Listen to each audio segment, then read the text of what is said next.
호르무즈에서 한국 선박이 피격됐습니다. 저녁 8시 40분이었어요. 기관실 좌연에서 쿵 소리가 났습니다. 선원들이 도망쳤냐고요? 아니요.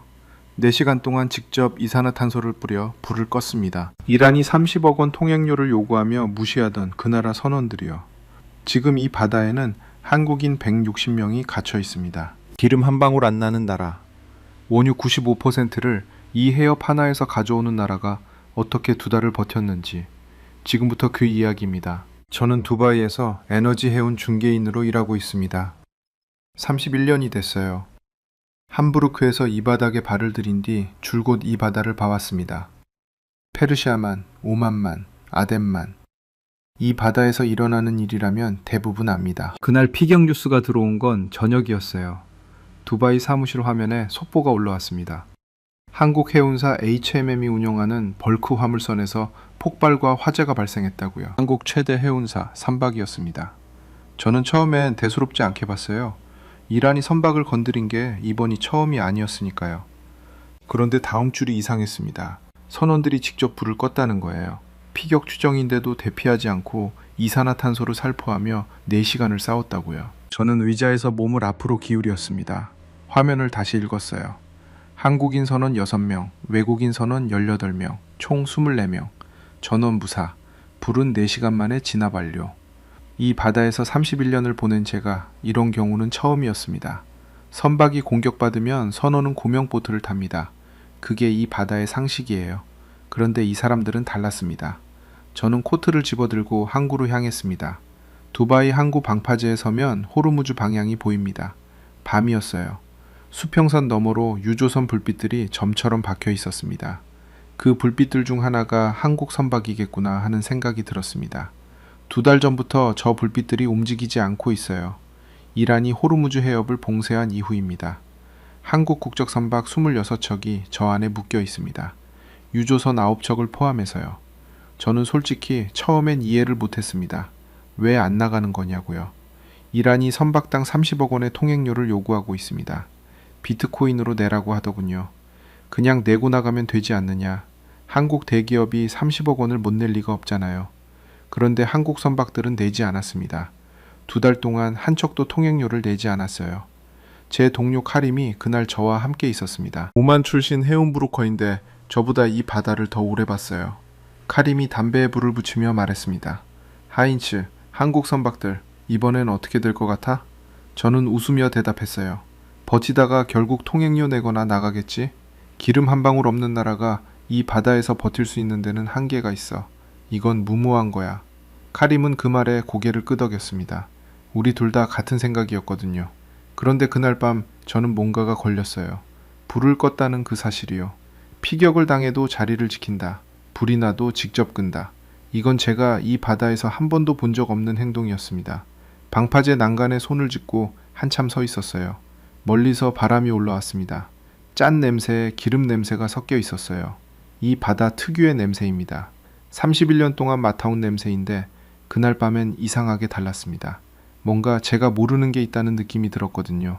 한국이라는 나라, 원유 95%를 이 해협 하나에서 가져오는 나라, 이란이 막으면 경제가 직격을 받는 나라, 그런 나라가 왜 통행료를 내지 않고 버티는 걸까요? 그리고 왜 피격을 당해도 불을 끄고 자리를 지키는 걸까요? 제가 모르는 이유가 있었습니다. 다음날 아침 저는 그 이유를 찾아 나서기로 했습니다. 다음날 아침이었어요. 두바이 사무실에 들어서자마자 카림이 커피를 내밀었습니다. 그 친구는 매일 아침 일찍 나와 있거든요. 어제 그 뉴스 봤어? 나무 피격 이후 이란이 선박 2척 더 막았대. 저는 커피를 받으면서 모니터를 켰습니다. 하룻밤 사이에 상황이 더 악화됐더군요. 호르무즈 안쪽에서 이란 혁명수비대 고속정들이 선박 접근을 막았다는 내용이었어요. 이제 한국은 선택을 해야겠네. 카림이 혼잣말처럼 중얼거렸습니다. 저도 같은 생각이었어요. 버티는 건 여기까지라고. 이 상황이 어떻게 시작됐는지는 압니다. 올해 2월 28일이었어요. 미국과 이스라엘이 이란을 선제 공습했습니다. 이란 최고 지도자가 그날 사망했고 이란 혁명수비대는 즉각 호르무즈 해협을 봉쇄했어요. 저는 그날을 잊지 못합니다. 두바이 사무실 창밖이 갑자기 술렁였거든요. 항구 방향에서 연기가 피어오르는 게 보였어요. 전화기가 동시에 울리기 시작했습니다. 고객사들이었죠. 하인츠, 선박 어떻게 됩니까? 통과 일정 지켜줄 수 있나요? 출발 중단해야 합니까? 1시간 만에 전 세계 해운이 멈췄어요. 하루 2,100만 배럴이 지나던 해협이 하루아침에 잠겼습니다. 이란이 내건 조건은 하나였습니다. 통행료를 내라는 거예요. 선박 한 척에 30억 원, 비트코인으로. 처음 이 소식을 들었을 때 저는 코웃음을 쳤어요. 터무니없는 요구라고 생각했거든요. 그런데 2달이 지났습니다. 일부 선사들은 통행료를 내고 빠져나갔어요. 일부는 아예 홍해로 우회했습니다. 그러면서 호르무즈 안쪽에 남은 선박수가 줄어들었는데 한국 선박만 안 줄었습니다. 26척, 그대로였어요. 제가 이해할 수 없었던 부분이 바로 그거였습니다. 카림이 서류를 펼치며 말했습니다. 한국 선사들 재정 상황 분석해봤는데 30억이 부담이 없는 건 아니지만 못 낼 돈도 아니야. 그럼에도 왜 안 내는 건지 모르겠어. 한국 정부 지침이 있는 건지. 저는 자리에 앉아 그 서류를 들여다봤습니다. 한국 최대 해운사 HMM의 재무 현황이었어요. 숫자들이 빼곡했습니다. 아마 체면 때문이겠지. 한국은 그런 거 중요하게 생각하더라고. 국가 체면. 제가 말했습니다. 카림이 고개를 끄덕였어요. 그럴 수도 있겠다. 하지만 체면이 에너지보다 중요한가? 한국이 수입하는 원유 대부분이 이 해협을 지나잖아. 그렇죠. 그게 제가 처음부터 이해가 안 된 부분이었습니다. 한국은 자원이 없는 나라예요. 원유 한 방울도 나지 않아요. 중동에서 수입하는 원유가 전체의 70% 넘게 됩니다. 그리고 그 원유의 95%가 호르무즈 해협을 통과해서 들어오죠. 이 해협이 막히면 한국 경제가 바로 흔들립니다. 정유 공장이 멈추고 공장들이 멈추고 버스도 멈춰요. 그런 나라가 통행료를 내지 않는 이유가 체면이라고요? 저는 함부르크 시절을 떠올렸습니다. 이 업계에 처음 발을 들였을 때 선배가 해준 말이 있어요. 이 바다에서는 강자가 정하는 규칙을 따르라고. 감정이나 체면으로 버티다가 망한 선사를 수도 없이 봤다고. 그 말이 31년 동안 제 기준이었습니다. 저는 서류를 내려놓고 카림에게 말했어요. 한국은 결국 낼 거야. 아니면 나갈 거고. 2달 버텼으면 충분히 버텼다. 이건 시간 문제야. 카림이 창밖을 보며 대답했습니다. 그런데 어제 피격당해도 불을 끄고 남아 있었잖아. 잠깐 침묵이 흘렀어요. 그 한마디가 제 머릿속에서 맴돌았습니다. 피격당해도 남았다. 불이 나도 직접 껐다. 그리고 여전히 그 자리에 있다. 저는 복도로 나갔습니다. 창문 너머로 한국 크레인들이 보였어요. 아침 햇살에 철 냄새가 올라왔습니다. 뭔가 제가 모르는 이유가 있는 게 분명했어요. 통행료를 안 내는 이유, 피격을 당해도 자리를 지키는 이유. 저는 그 이유를 알고 싶었습니다. 정확히는 그게 아무 이유도 아님을 직접 확인하고 싶었어요. 한국이 결국 버티지 못하고 나간다는 걸 제 눈으로 보고 싶었습니다. 그런데 그날 오후 생각지도 못한 소식이 들어왔습니다. 한국 유조선 한 척이 움직였다고요. 움직였다는 건 호르무즈를 뚫었다는 게 아니었어요. 그 방향이 전혀 달랐습니다. 홍해였어요. 한국 유조선 한 척이 호르무즈를 통과하는 대신 사우디아라비아 얌부항에서 원유를 싣고 홍해를 거쳐 한국으로 향했다는 거였습니다. 봉쇄 이후 처음이었어요. 저는 잠깐 멍했습니다. 그게 가능해? 카림이 고개를 끄덕였어요. 됐다더라고. 어제 통과했대. 저는 자리에서 일어났습니다. 직접 가보고 싶었어요. 말로 듣는 것과 눈으로 보는 건 다르거든요. 이 바다에서 31년을 버텨온 방식이 그거였습니다. 의심이 생기면 직접 봐야 해요. 두바이 항구 외곽으로 나가면 정박구역이 보입니다. 호르무즈 봉쇄 이후 이쪽에 선박들이 몰렸거든요. 움직이지 못하는 배들이 닻을 내리고 줄지어 있었어요. 선박 추적 앱을 켰습니다. 화면 가득 정박 표시가 가득했어요. 이 중에 한국 선박이 26척 있겠구나 했습니다. 그런데 한국 유조선은 이미 이 화면에서 사라져 있었어요. 빨간 점 하나가 홍해 한가운데를 천천히 움직이고 있었습니다. 저는 그 빨간 점을 한참 들여다봤어요. 홍해 경로는 호르무즈보다 훨씬 멉니다. 거리도 길고 비용도 올라가요. 게다가 홍해는 예멘 후티 반군 공격 위험이 있는 바다입니다. 안전하다고 할 수 없어요. 그럼에도 한국은 그 길을 택한 거였습니다. 저는 방파제 끝까지 걸어갔습니다. 바닷바람이 얼굴을 세게 때렸어요. 소금기가 코끝에 달라붙었습니다. 멀리 컨테이너 크레인들이 아침 안개 속에서 희미하게 보였어요. 머릿속으로 계산을 해봤습니다. 홍해 경로는 기종보다 물류비가 50에서 80% 올라갑니다. 한국이 수입하는 원유가 연간 얼마나 되는지 아십니까? 하루 수백만 배럴이에요. 그걸 전부 홍해로 돌리면 추가 비용이 천문학적이에요. 그러니까 이건 해결책이 아니에요. 임시방편일 뿐이에요. 저는 그렇게 결론을 내렸습니다. 근처 창고벽에 기대어 서서 담배에 불을 붙였어요. 연기가 바닷바람에 바로 흩어졌습니다. 한국이 원유를 수입하는 구조를 알면 이게 얼마나 절박한 상황인지 보여요. 한국은 원유를 중동에서 70% 넘게 가져옵니다. 그리고 그 원유의 95%가 호르무즈 해협을 통과해서 들어와요. 이걸 홍해로 전부 돌리는 건 물리적으로 불가능합니다. 홍해 경로로 감당할 수 있는 양이 전체 물동량의 일부에 불과하거든요. 결국 호르무즈가 열리지 않으면 한국 에너지는 버티는데 한계가 있어요. 저는 그걸 알면서도 왜인지 기분이 개운하지 않았습니다. 방파제에서 돌아오는 길에 한국 선박들이 정박해 있는 구역 앞을 지났어요. 철조망 너머로 선박들 옆구리가 보였습니다. 태극기가 아니라 파나마 국적 마크가 붙어 있는 배들이 많았어요. 그래도 운용사는 한국 회사들이에요. 배들이 조용했습니다. 움직이지 않으니 엔진 소리도 없고 크레인 소리도 없었어요. 그냥 물 위에 떠 있었습니다. 2달째. 사무실로 돌아오자 카림이 노트북 화면을 보여줬어요. 이거 봐. 한국 정부가 청해부대 구축함한테 홍해 한국 선박 보호 임무 맡겼대. 청해부대가 뭔지는 저도 압니다. 한국 해군이 소말리아 해적 퇴치를 위해 아덴만에 파견한 부대예요. 아덴마만은 홍해 입구와 맞닿아 있거든요. 한국이 해군 구축함을 이용해 우회 항로를 만들고 있다는 얘기였습니다. 저는 잠깐 뭔가 이상한 느낌이 들었어요. 보통 국가들은 이런 상황에서 2가지 중 하나를 합니다. 외교적으로 협상해서 통행료를 내거나 아니면 다른 나라 원유로 대체하는 거예요. 군사력을 동원해서 우회 항로를 만드는 건 강대국들이 하는 방식이에요. 한국이 그걸 하고 있었습니다. 저는 이게 인상적이었냐고요. 아니요. 저는 이렇게 생각했어요. 이건 결국 임시방편이에요. 홍해로 돌릴 수 있는 물량은 한계가 있어요. 비용은 천정부지로 올라가고 있고요. 이 상태가 계속되면 한국 경제가 버티지 못해요. 결국 통행료를 내거나 다른 선택을 할 겁니다. 저는 그렇게 확신했어요. 그런데 카림이 한 가지를 더 말해줬습니다. 그리고 트럼프가 오늘 직접 발표했는데 저는 고개를 들었어요. 뭐라고? 한국이 프리덤 작전에 합류해야 한다고. 한국 선박이 피격됐으니 이제 한국이 군함을 보내야 할 때라고. 저는 잠시 생각에 잠겼습니다. 트럼프가 한국에게 직접 군사작전 참여를 요구하고 있었어요. 한국은 통행료도 안 내고 우회 항로를 만들었고 이제는 군함까지 보내라는 압박을 받고 있었습니다. 홍해를 뚫은 거야 인상적이었어요. 하지만 이건 차원이 다른 문제였습니다. 이란과 정면으로 맞서는 군사작전이에요. 거기에 한국이 들어간다면 저는 다시 창밖을 봤습니다. 한국 크레인들이 움직이지 않았어요. 바람만 지나가고 있었습니다. 이 나라가 어디까지 갈 수 있는지 저는 진짜로 궁금해지기 시작했습니다. 그날 오후가 됐을 때 두바이 하늘이 달랐습니다. 뭔가 타는 냄새가 바람에 섞여 왔어요. 항구 쪽이 아니라 북쪽 방향이었습니다. 호르무즈 방향이요.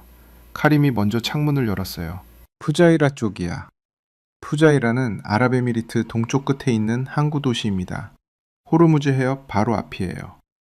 중동 최대 정유단지 중 하나가 거기 있어요. 뉴스를 켰습니다. 속보가 올라오고 있었어요. 이란이 푸자이라 정유단지에 드론을 날렸다고. 대형 화재가 발생했다고요. 저는 자리에서 벌떡 일어났습니다. 같은 날이었어요. 나무호가 피격된 바로 그날. 미국이 프리덤 작전을 개시한 바로 그날. 이란이 아랍에미리트 정유단지를 공격한 것도 같은 날이었어요. 우연이 아니었습니다. 저는 무전기를 집어들었어요. 항구 안전 채널을 켰습니다. 여기저기서 목소리들이 쏟아졌어요. 영어, 아랍어, 힌디어가 뒤섞여서 무전에서 흘러나왔습니다. 정박 유지하라. 이동 금지. 아랍에미리트 방공망 가동 중. 저는 무전기를 쥔 채 부두 쪽으로 뛰어나갔어요. 항구 외곽 부두에 서면 시야가 트입니다. 북쪽 하늘을 봤어요. 멀리서 연기 기둥이 피어오르고 있었습니다. 푸자이라 방향이었어요. 그때 굉음이 들렸어요. 하늘 위에서 뭔가가 터지는 소리였습니다. 아랍에미리트 방공망이 이란 미사일을 요격하는 소리였어요. 나중에 확인한 바로는 그날 아랍에미리트 방공망이 이란의 탄도미사일 12발, 순항미사일 3발, 드론 4기를 막았다고 합니다. 19발을 전부 막은 거예요. 그런데 나무는 맞았습니다. 저는 그 자리에서 멍하니 서 있었어요. 부두 콘크리트 바닥이 발바닥에서 차갑게 느껴졌습니다. 바람이 귓가를 지나갔어요. 이란이 한국 선박을 노린 건 계산이었을 겁니다. 미국이 프리덤 작전을 시작하던 날, 세계가 호르무즈를 주목하던 날, 이란은 한국 선박을 골랐어요. 왜 한국이었을까? 저는 나름의 이유를 생각해 봤습니다. 한국은 군사적으로 이란과 충돌한 적이 없어요. 한국 선박이 맞으면 트럼프가 압박할 수 있는 빌미가 생겨요. 그러니까 이란 입장에서 한국 선박은 가장 건드리기 쉬운 목표였을 겁니다. 아니면 한국이 2달 동안 통행료를 거부했으니까 그게 이란 혁명수비대한테 거슬렸을 수도 있어요. 어느 쪽이든 결론은 같았습니다. 호르무즈 한국 선박 피격은 단순 사고가 아니었어요. 계획된 공격이었습니다. 저는 부두 난간에 손을 얹었어요. 철 난간이 한낮인데도 뜨겁지 않았습니다. 바닷바람 때문이었어요. 트럼프가 그날 미군 전력을 얼마나 투입했는지 아십니까? 구축함 2척, 항공전력, 병력 1만 5천 명. 그 병력이 들어간 날 이란이 한국 선박을 쐈어요. 저는 숫자들을 다시 떠올렸습니다. 미군 병력 1만 5천 명, 이란 고속정 7척 격침, 아랍에미리트 방공망이 막은 이란 공격 19발, 그리고 그 한복판에서 한국 선박 1척 피격. 이란이 미군한테 고속정 7척을 잃은 날이었어요. 아랍에미리트 방공망한테 미사일 19발이 전부 막힌 날이었고요. 그 분풀이가 한국 선박이었을 수도 있겠다는 생각이 들었습니다. 카림이 부두까지 따라 나왔어요. 옆에서 팔짱을 끼고 멀리 연기를 바라보더니 말했어요. 미군이 이 작전에 그렇게 쏟아부었는데 결국 한국 선박이 맞았잖아. 저는 고개를 끄덕였습니다. 그러니까 트럼프가 한국한테 합류하라고 하는 거겠지? 카림이 피식 웃었어요. 합류하면 이란이 한국을 정식적으로 보는 거잖아. 한국이 선택할 수 있겠어? 저는 그 말에 대답을 안 했습니다. 이란과 한국은 오랫동안 나름의 관계를 유지해 왔거든요. 외교적으로 큰 충돌 없이요. 한국 기업들이 이란에 진출한 역사도 있어요.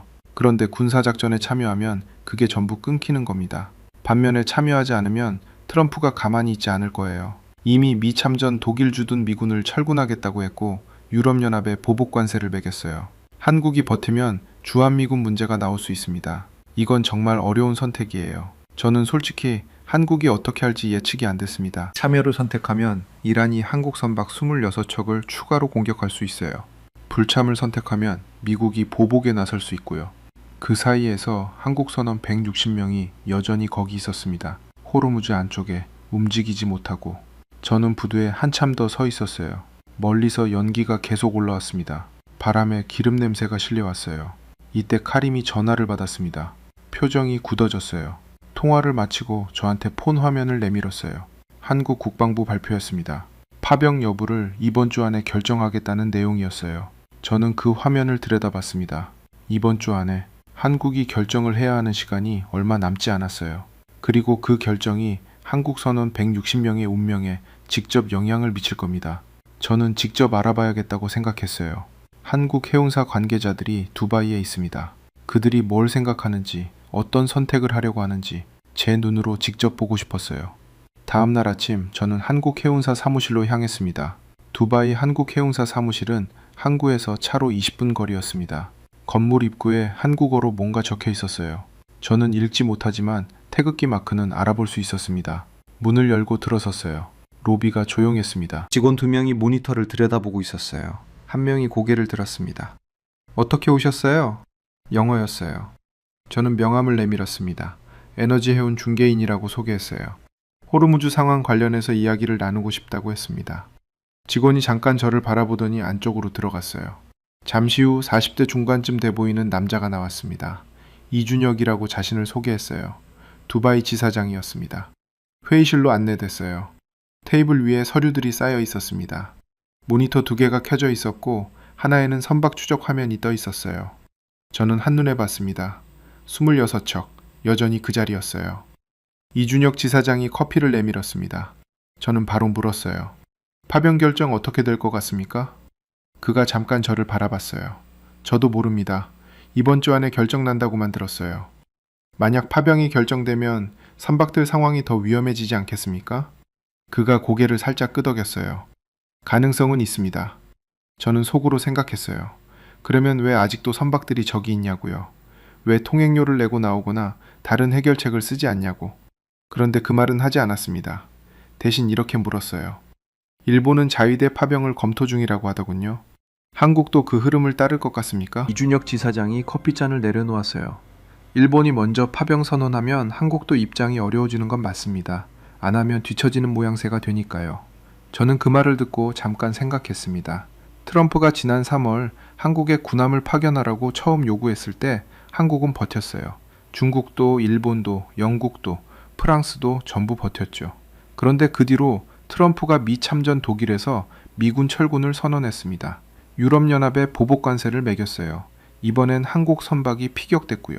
압박이 단계적으로 올라가고 있었어요. 저는 솔직하게 물었습니다. 지사장님, 개인적으로는 어떻게 생각하십니까? 파병이 맞다고 보십니까? 아니면 지금처럼 버티는 게 맞다고 보십니까? 그가 잠깐 말을 멈췄어요. 저는 선원들이 걱정됩니다. 파병이 되면 이란이 우리 선박을 추가로 건드릴 수 있어요. 안 하면 미국이 압박을 높일 거고 어느 쪽을 선택해도 우리 선원들이 가장 먼저 위험해져요. 그 말이 제 머릿속에 박혔습니다. 어느 쪽을 선택해도 선원들이 먼저 위험해진다. 저는 멍청한 질문을 한 것 같았어요. 이 사람이 고민하는 건 외교적 계산이 아니었습니다. 저 바다에 있는 160명이었어요. 회의실 한쪽 벽에 한국 지도가 붙어 있었습니다. 그 옆에 중동 항로 지도가 있었어요.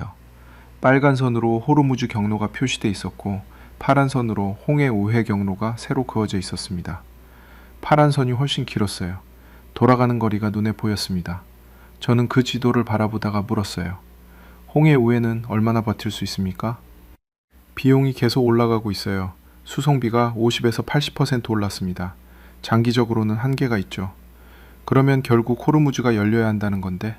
그렇습니다. 그런데 이란이 열 이유가 없지 않습니까? 지금 이 상황에서. 이준혁 지사장이 저를 봤어요. 그래서 트럼프 프리덤 작전이 있는 거겠죠? 미군이 억지로 여는 거니까요. 저는 잠깐 말이 없었습니다. 미군이 억지로 연다. 그 작전에 한국이 들어가야 한다고 트럼프가 요구하고 있다. 한국이 들어가면 이란이 한국 선박 26제척을 적으로 볼 수 있다. 한국이 안 들어가면 미국이 보복한다. 그 사이에서 선원 160명이 기다리고 있다. 저는 일어서면서 물었어요. 혹시 지금 남호 선원들이랑 연락이 됩니까? 그가 고개를 끄덕였어요. 됩니다. 어제 확인했어요. 전원 무사하고 두바이항 예인 대기 중입니다. 직접 만날 수 있습니까? 그가 잠시 생각하더니 말했어요. 남호 선원들은 지금 수속 중인데 경락고 쪽에 다른 선박 선원들이 있습니다. 한국 선원들이요. 원하시면 연결해 드릴 수 있어요. 저는 고개를 끄덕였습니다. 나왔어요. 두바이 거리를 걸으면서 생각했어요. 저는 이 사무실에 들어올 때 뭔가를 증명하러 왔었거든요. 한국이 결국 버티지 못한다는 걸요. 그런데 나오면서 제가 증명하려던 게 뭔지 잘 모르게 됐습니다. 이 사람들은 포기를 생각하는 게 아니었어요. 선원들이 안전한지를 먼저 생각하고 있었습니다. 저는 코트 깃을 세웠어요. 두바이 낮인데도 바닷바람이 차가웠습니다. 경납고에 가봐야겠다고 생각했어요. 경납고는 한국 외곽에 있었습니다. 이준혁 지사장이 연락을 해줬어요. 가도 된다고요. 항구 외곽으로 걸어가는 길에 철조망이 쳐진 구역이 나왔습니다. 정박구역이었어요. 낮인데도 조용했습니다. 크레인들이 멈춰 있었어요. 철조망 너머로 선박들이 보였어요. 저는 걸음을 멈췄습니다. 배들이 나란히 서 있었어요. 거대한 철덩어리들이 물 위에 그냥 떠 있었습니다. 움직이지 않았어요. 연기도 없었고 소리도 없었습니다. 2달째 저러고 있구나. 저는 철조망 앞에서 한참 서 있었어요. 바람이 바다 쪽에서 불어왔습니다. 짠 냄새가 올라왔어요. 한국 선박들이라는 걸 어떻게 알았냐고요? 선박 추적 앱에서 미리 봐뒀거든요. 위치가 일치했어요. 저는 그 배들을 보면서 이상한 감정이 들었습니다. 불쌍하다는 생각이 들지 않았어요. 오히려 뭔가 단단한 느낌이었습니다. 움직이지 않는 배들인데 묘하게 버티고 있다는 인상을 줬어요. 그때 카림한테서 전화가 왔습니다. 하인츠, 지금 뉴스 봤어? 무슨 뉴스? 한국 증시 말이야. 4월 한 달 동안 31% 올랐대. 사상 최고치래. 저는 잠깐 말이 없었어요. 전쟁 중에? 그래, 호르무즈 봉쇄 상황인데 오른 거야. 반도체 실적이 폭발했대. 반도체 회사 하나가 시가총액 1,000조 원을 넘었다고. 1,000조 원. 저는 숫자가 잘 와닿지 않았습니다. 독일에서 자란 저한테 원 단위는 아직도 낯설거든요. 잠깐 계산해 봤어요. 1,000조 원이면 유럽 웬만한 대기업 몇 개를 합친 것보다 크다는 얘기였어요. 에너지 위기에 증시가 오른다고? 반도체는 에너지 위기랑 별개잖아. 인공지능 수요가 워낙 크니까. 한국 반도체가 그걸 다 먹고 있는 거지. 저는 전화를 끊고 다시 철조망 너머 선박들을 봤습니다. 원유 95%가 막혀 있는데 증시는 사상 최고치라는 거예요. 정유사들 영업이익이 1분기에만 5조 원에 가깝다는 거고요. 반도체 회사 하나의 시가총액이 1,000조 원을 넘었다는 거예요. 저는 머릿속으로 이 나라를 다시 그려봤습니다. 원유가 없는 나라가 에너지 위기에 정유사 실적을 냈어요. 해협이 막혔는데 우회 항로를 뚫었어요. 선박이 피격됐는데 선원들이 직접 불을 껐어요. 경제가 흔들릴 것 같은데 증시는 올라갔어요. 뭔가 제가 알던 것과 달랐습니다. 저는 이런 상황에서 나라들이 어떻게 되는지 봐왔어요. 에너지 위기가 오면 경제가 흔들리고 기업들이 손실을 보고 사람들이 거리로 나오거든요. 그게 이 바다에서 31년을 보낸 제가 경험한 공식이었어요. 그런데 한국은 그 공식을 따르지 않고 있었습니다. 경납고 입구에 도착했을 때 경비원이 저를 확인했어요. 이준혁 지사장 이름을 댔더니 통과시켜줬습니다. 경납고 안은 넓었어요. 기계 냄새가 먼저 왔습니다. 기름 냄새와 금속 냄새가 섞여 있었어요. 천장이 높아서 소리가 울렸습니다. 한쪽에 선원들이 모여 있었어요. 작업복 차림이었습니다. 서류를 보는 사람도 있었고 앉아서 이야기를 나누는 사람도 있었어요. 한국인들이었습니다. 저는 가까이 다가갔어요. 한 명이 고개를 들었습니다. 40대 초반쯤 됐을까요? 얼굴이 거무스름하게 탄 사람이었어요. 이 바다에서 오래 일한 사람 특유의 피부색이었습니다. 독일에서 오셨어요? 제 악센트를 바로 알아챘더군요. 예, 두바이에서 해운 중계를 합니다. 그가 고개를 끄덕였어요. 이름이 박형준이라고 했어요. 호르무즈에 묶인 선박 중 한 척의 선원이었습니다. 2달째 이 구역에 있었다고 했어요. 저는 물었습니다. 힘드시지 않습니까? 그가 잠깐 생각하더니 말했어요. 힘들죠. 그런데 이게 처음은 아닙니다. 저는 고개를 기울였어요. 처음이 아니라는 게 무슨 뜻이죠? 그가 잠깐 저를 봤어요. 그러더니 말했습니다. 아버지도 이런 데서 일하셨어요. 저는 멈췄어요. 어디서요? 사막에서요. 1970년대에요. 파이프 용접이요. 저는 그 말을 듣고 이상하게 가슴 한쪽이 서늘해졌습니다. 1970년대 사막. 그게 무슨 뜻인지 저는 알았습니다. 중동 건설 붐이 일었을 때요. 한국 사람들이 사우디아라비아, 쿠웨이트, 이란으로 쏟아져 나왔던 시절. 50도 넘는 사막에서 파이프를 잡고 철근을 들고 용접을 했던 시절. 박형준 선원이 계속 말했어요. 아버지가 거기서 번 돈으로 저희 집이 섰어요. 제가 학교를 다녔고요. 그러니까 저도 이 바다가 무서운 건 아닙니다. 그냥 하는 거예요. 그냥 한다. 저는 그 말이 머리에서 떠나지 않았어요. 두바이를 나오면서 카림한테 전화했습니다. 카림, 나 오늘 좀 이상한 사람 만났어. 무슨 얘기 들었는데? 아버지가 1970년대 중동 건설 현장에서 일했다고. 그래서 지금 자기도 이 바다에 있는 거라고. 무섭지 않다고. 카림이 잠깐 아무 말을 하지 않았어요. 그러더니 말했습니다. 그게 한국 사람들 이야기잖아. 저는 고개를 끄덕였어요. 그런 것 같아. 전화를 끊었어요. 항구 쪽으로 걸어갔습니다. 저녁이 다가오고 있었어요. 하늘이 주황빛으로 물들기 시작했습니다. 철조망 너머 선박들이 아직 그 자리에 있었어요. 불빛이 하나둘 켜지고 있었습니다. 저는 그 불빛들을 보면서 뭔가가 흔들리는 걸 느꼈어요. 제가 31년 동안 믿어온 것들이요.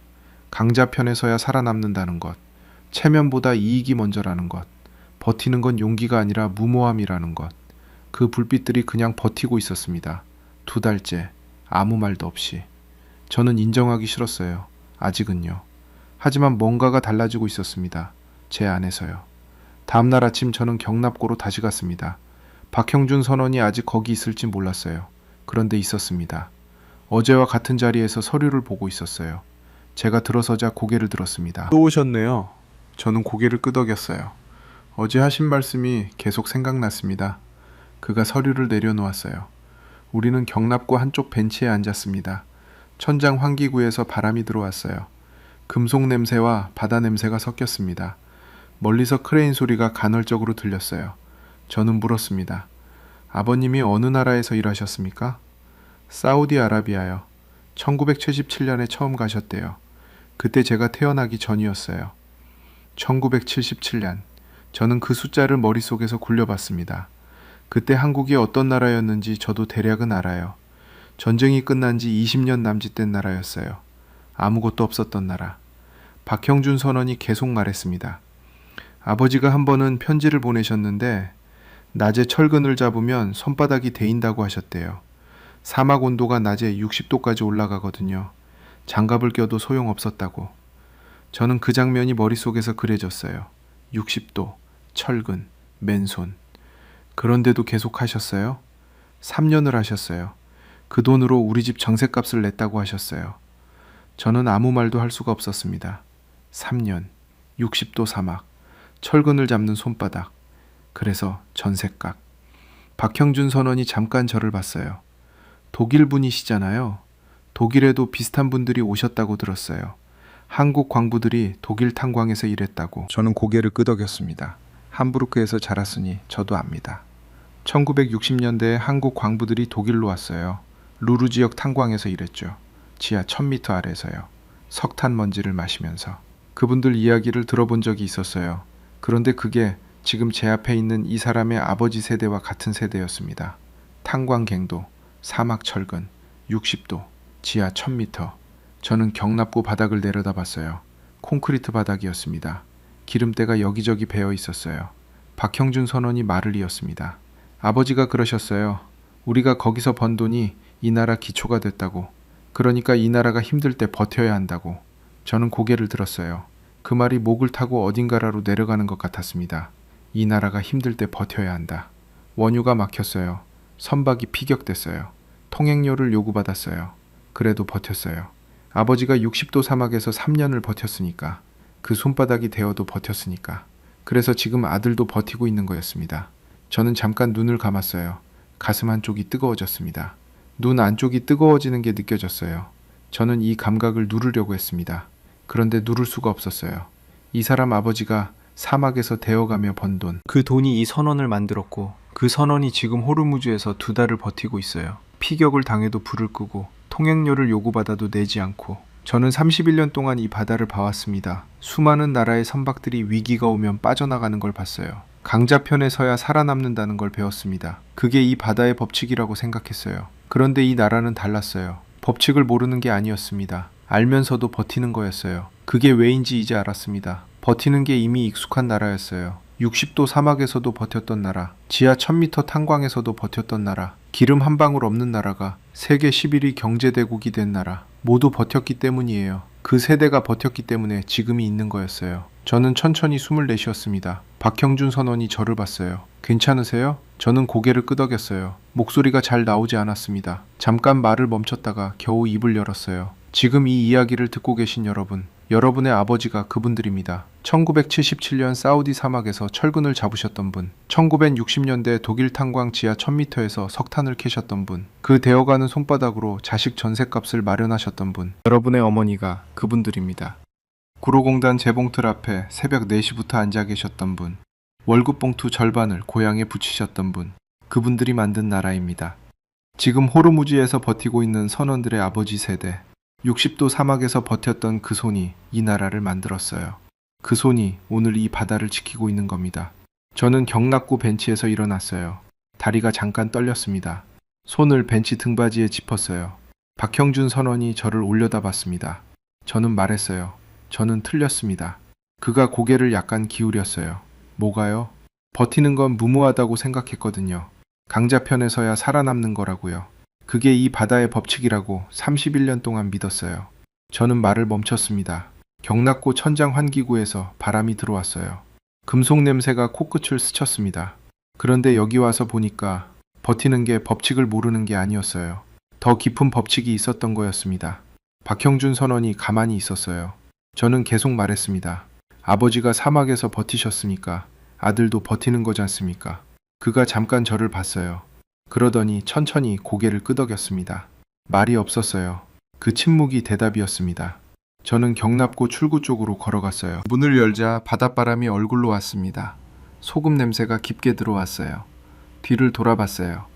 박형준 선원이 다시 서류를 들고 있었습니다. 경납고 안이 조용했어요. 저는 문을 닫았습니다. 부두 끝까지 걸어갔습니다. 두바이 항구 부두는 길어요. 끝까지 가면 바다가 정면으로 보입니다. 호르무즈 방향이에요. 저는 그 끝에 서서 바다를 봤습니다. 수평선이 희미하게 보였어요. 저 너머 어딘가에 나무호가 있을 겁니다. 두바이 항으로 예인되는 중이겠죠? 피격 이후 자력 운항이 안 된다고 했으니까요. 그리고 호르무즈 안쪽에는 여전히 한국 선박 25척이 있었습니다. 나무호가 빠져나오면서 25척이 된 거예요. 선원들은 여전히 거기 있어요. 저는 숫자들을 다시 정리해 봤습니다. 2월 28일 미국과 이스라엘이 이란을 공격한 날이에요. 그날부터 호르무즈가 막혔습니다. 26척. 한국 선박이 그 안에 갇힌 숫자예요. 160명. 거기 있는 한국인 선원 수입니다. 2달. 버텨온 시간이에요. 통행료 한 푼 안 내고요. 저는 이 숫자들이 단순한 숫자가 아니라는 걸 이제 압니다. 선박 26척은 그냥 배가 아니에요. 한국 경제동맥이에요. 원유 95%가 그 바다를 통해 들어오는 나라에서 선박이 막혔다는 건 동맥이 막혔다는 거예요. 그래도 버텼어요. 선원 160명은 그냥 직원이 아닙니다. 아버지의 아들들이에요. 60도 사막에서 파이프를 잡으셨던 아버지의, 지하 1000m 탄광에서 석탄을 캐셨던 아버지의. 2달은 그냥 시간이 아니에요. 선택의 연속이에요. 매일 아침 통행료를 낼 것인가 말 것인가, 매일 저녁 나갈 것인가 남을 것인가. 그 선택을 2달 동안 같은 방향으로 했어요. 저는 부두 끝 난간에 두 손을 올려놓았습니다. 쇠 난간이 바람에 차가웠어요. 손바닥에 녹이 슬어있는 냄새가 났습니다. 그리고 저는 이걸 인정해야 했어요. 제가 틀렸습니다. 31년 동안 이 바다에서 배운 법칙이 있었어요. 강자편에 서라. 체면보다 이익이 먼저다. 버티는 건 용기가 아니라 무모함이다. 그 법칙이 틀린 게 아니에요. 그 법칙이 통하는 나라들한테는 맞는 말이에요. 그런데 한국은 다른 법칙으로 움직이는 나라였습니다. 제가 이 바다에서 오래 봐왔지만 이 나라를 몰랐어요. 기름 한 방울 없다는 건 알았어요. 원유 95%가 이 해협을 통과한다는 것도 알았어요. 그러면서도 한국이 왜 버티는지는 몰랐던 거예요. 이제는 압니다. 버티는 게 이 나라 DNA예요. 전쟁 이후 아무것도 없는 땅에서 버텼어요. 사막에서 버텼어요. 탄광에서 버텼어요. 그리고 호르무즈에서 버텼어요. 버텨온 세대가 다음 세대한테 버팀을 물려줬습니다. 바람이 부두 위로 지나갔어요. 소금기가 입술에 달라붙었습니다. 멀리서 화물선 엔진 소리가 낮게 울렸어요. 저는 지금 이 순간 이 나라에 대해서 한 가지를 분명하게 말할 수 있습니다. 이건 단순한 선박 이야기가 아니에요. 호르무즈에서 한국 선박이 피격됐습니다. 그래도 선원들은 4시간 동안 직접 불을 껐어요. 25척이 여전히 그 자리에 있습니다. 160명이 그 자리를 지키고 있어요. 이 나라가 이렇게 할 수 있는 이유는 1960년대 독일 탄광 지하에서 버텼던 손들이 있었기 때문입니다. 1970년대 사우디 사막에서 데워가며 버텼던 손들이 있었기 때문입니다. 그 손들이 다음 세대한테 말했기 때문입니다. 이 나라가 힘들 때 버텨야 한다고. 저는 두 손을 난간에서 천천히 떼었어요.